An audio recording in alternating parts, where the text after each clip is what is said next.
हम आज़ादी के 75 साल पर अमृत महोत्सव मना रहे हैं, लेकिन यूसीसी को लागू नहीं कराया जा सका। संविधान का अनुच्छेद 37 कहता है कि नीति निर्देशक तत्वों को लागू कराना सरकार का मूल दायित्व है। किसी भी पंथ निरपेक्ष देश में धार्मिक आधार पर अलग अलग कानून नहीं होने चाहिए, लेकिन यहाँ अलग अलग पंथों के मैरिज एक्ट लागू हैं। जब तक समान नागरिक संहिता लागू नहीं होती है, तब तक संविधान में उल्लेखित देश के पंथ निरपेक्ष भाव के मायने स्पष्ट हैं। आज़ादी के बाद पहले प्रधानमंत्री जवाहरलाल नेहरू ने यूसीसी लागू करने की दिशा में कदम उठाया, लेकिन हिंदू कोड बिल ही लागू करा सके। संविधान निर्माता भीमराव अंबेडकर भी समान नागरिकता संहिता के पक्षधर थे, लेकिन जब उनकी सरकार यह काम न कर सकी तो उन्होंने पद छोड़ दिया।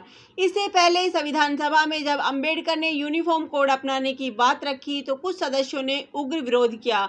लिहाजा मसले को संविधान के अनुच्छेद 44 में नीति निर्देशक तत्वों के तहत रख दिया गया। इसे लागू कराने को लेकर विधि आयोग पहले से ही काम कर रहा है। कई बार इसे लागू कराने को लेकर सुप्रीम कोर्ट सरकार से सवाल जवाब कर चुका है, लेकिन अभी कोई ठोस नतीजा नहीं निकला है।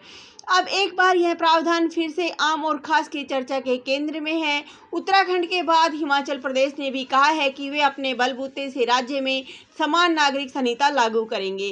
केंद्रीय गृह मंत्री अमित शाह भी कह चुके हैं कि भाजपा शासित सभी प्रदेशों में यह कानून लागू किया जाएगा। निश्चित तौर पर इसकी जरूरत है, पर कोई सवाल ही नहीं है, लेकिन लोगों के जहन में प्रश्न तैर रहा है कि क्या राज्य अपने स्तर पर पूर्ण रूप से समान नागरिक संहिता लागू कर सकते हैं।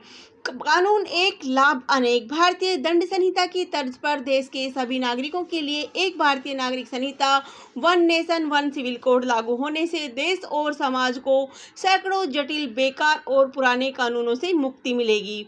वर्तमान समय में अलग अलग धर्म के लिए लागू अलग अलग ब्रिटिश कानूनों के सबके मन में हीन भावना व्याप्त है। सभी नागरिकों के लिए एक भारतीय नागरिक संहिता लागू होने से हीन भावना से मुक्ति मिलेगी। एक पति एक पत्नी की अवधारणा सभी पर समान रूप से लागू होगी और बांझपन या नपुंसकता जैसे अपवाद का लाभ एक समान रूप से मिलेगा। विवाह विच्छेद का एक सामान्य नियम सबके लिए लागू होगा। विशेष परिस्थितियों में मौखिक तरीके से विवाह विच्छेद की अनुमति भी सभी को होगी।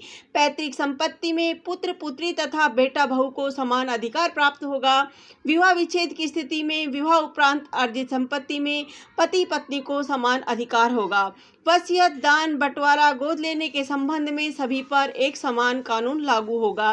राष्ट्रीय स्तर पर एक समग्र एवं एकीकृत कानून मिल सकेगा और सभी नागरिकों के लिए समान रूप से लागू होगा। जाति, धर्म और क्षेत्र के आधार पर अलग अलग कानून होने से पैदा होने वाली अलगाववादी मानसिकता समाप्त होगी और एक अखंड राष्ट्र के निर्माण की दिशा में हम तेजी से आगे बढ़ सकेंगे।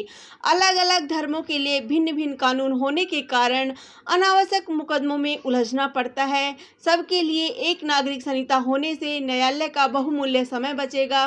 भारतीय नागरिक संहिता लागू होने से रूढ़िवाद, कट्टरवाद, जातिवाद, संप्रदायवाद, क्षेत्रवाद और भाषावाद समाप्त होगा। वैज्ञानिक सोच विकसित होगी। धन्यवाद। जय हिंद।